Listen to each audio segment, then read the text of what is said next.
A social media wellness trend that appropriates indigenous traditions has created a new black market. It's also damaging the environment.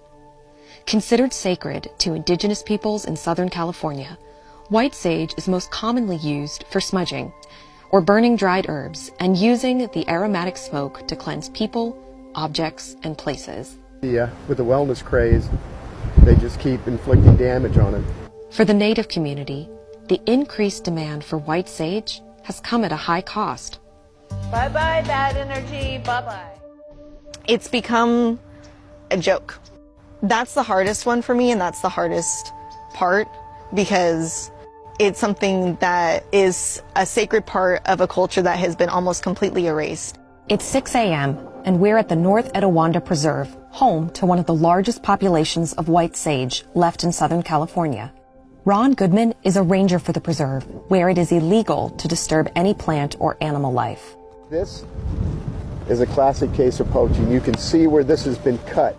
Reports say the rise in demand for white sage has birthed a black market fueled by a network of wholesalers and middlemen who regularly rely on migrant workers to do the actual poaching.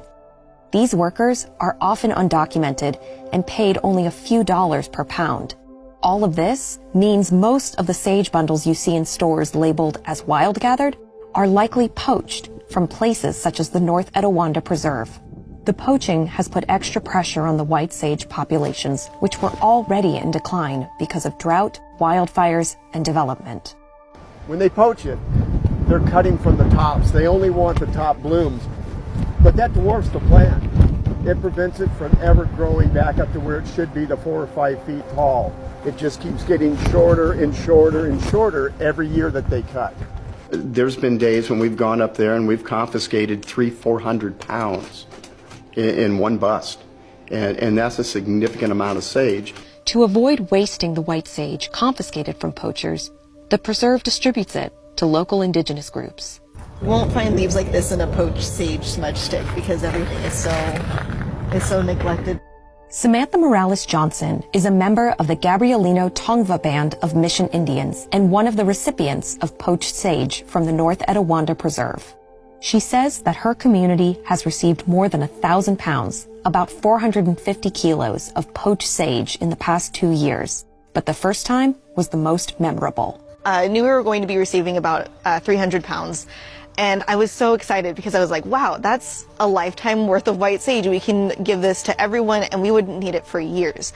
And when we received it, it was kind of like expecting to adopt a foster dog and then having like the most like sick, sad, beaten up looking dog like just dropped on your doorstep.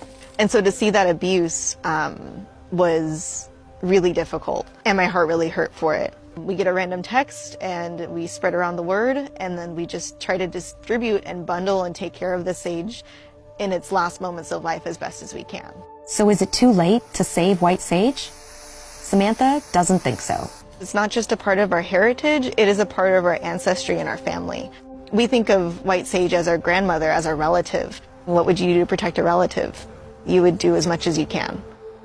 And so that's what we're willing to do. We're willing to protect our grandmother white sage.